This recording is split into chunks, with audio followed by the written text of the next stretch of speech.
Lesson learned na naman, no? Nakakatuwa itong si Libayan, lesson learned daw, pero siya kaya natuto sa pagkakamali niya? Huwag gumaya doon sa ginawa ni Ben Tulfo. Itong si Libayan, inam kung mamuna ng tao, pero ang mukha niya punong-puno na ng uling, hindi pa rin niya napapansin.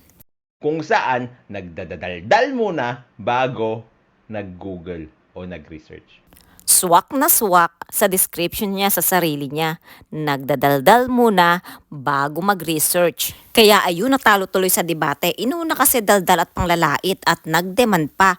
Ayaw makipagdebate sa hindi abogado. Hindi niya inaasahan na may kakasa. Kaya ang inabot sobrang pagkapahiya. Imagine 3 justices ang nag-judge. Parang 3 malulutong na sampal ang inabot nitong si Libayan doon sa topic na age of sexual consent. Inuna ba naman ang daldal bago research? Hindi lang yan, content ng content patungkol sa batas pero hindi nagre-research. Akala ata nung kliyente niya sobrang talino nitong si Libayan kinuha, pero ayun, dismiss ang kaso. Umpisahan natin sa pagkarga muna ng laman sa ating utak bago natin buksan ang ating mga bunganga. Abay Libayan, gawin mo kaya yung sinasabi mo bago ka humarap sa listeners mo at bago mo buksan ang bibig mo, abay mag-research ka muna. Kargahan mo ang utak mo ng tamang batas, hindi puro daldal. At bago ka tumanggap ng kliyente, kargahan mo muna ang utak mo nang hindi nadidismiss ang mga kaso na hinahawakan mo. Abay kawawa ang kliyente mo, sayang oras, sayang pera. But of course, para sa'yo, hindi sayang kasi bayad ka naman.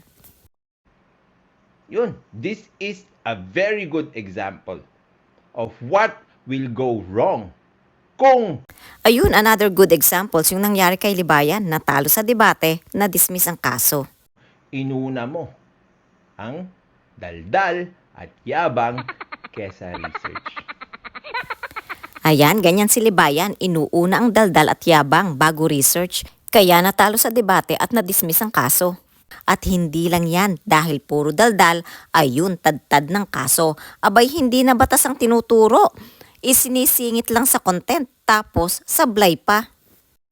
Napakaganda ng mga sinabi niya, pero hindi niya ina-apply sa sarili niya. Kaya kapulutan natin ng aral yung mga nangyayari kay Libayan, kasi si Libayan puro daldal at yabang.